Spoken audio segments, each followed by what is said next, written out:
So the question that remains now is just where does this day of shame leave the country? Many analysts say that more divided than ever before. The observers who followed the chaotic proceedings say the 11th Parliament has embarrassed Kenyans by degrading their debate into a shouting contest which even degenerated into fistfights.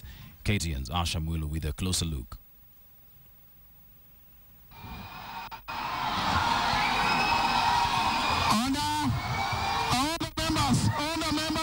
Kenyans knew the debate over the controversial security bill would be heated.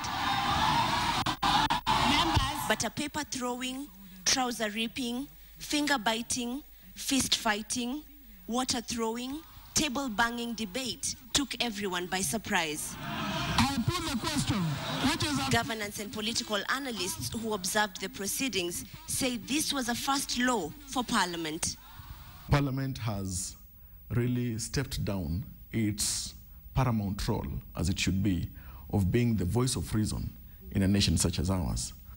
When you see members of the National Assembly attacking each other at personal level, then to what extent and how do we expect that other general members of society would look up to the Parliament with utmost respect and regard? If there was ever a time I felt low, or at least I thought that as a country we have sunk so low, it's today. Because it doesn't matter how much of an issue of security we have, but it cannot allow us to generate to a place of name calling, the place of disrespect to our institutions, and the place of even conducting business in the most unprocedural manner possible.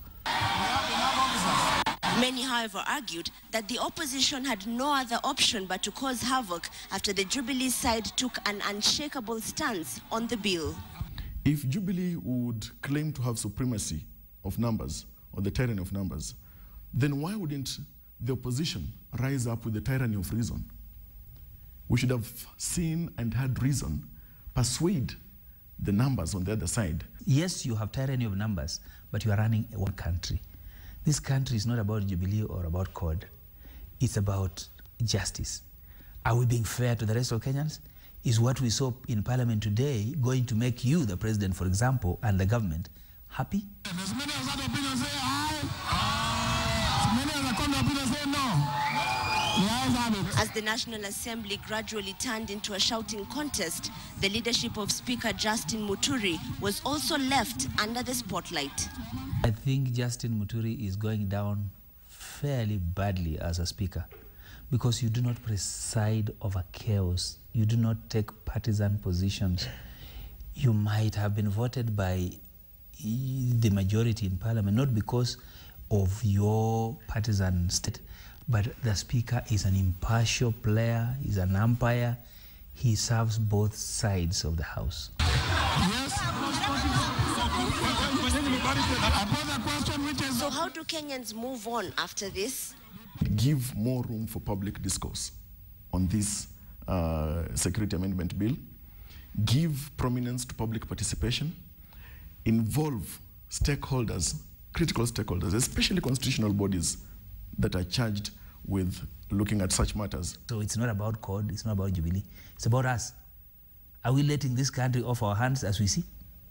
In one of the most sober conversations concerning the security bill, one honorable member of Parliament said that the National Assembly is a collection of the nation's conscience. So following today's proceedings, one question remains lingering. Is the 11th Parliament simply a reflection of our society today? Asha Mwilu, KTN, Nairobi.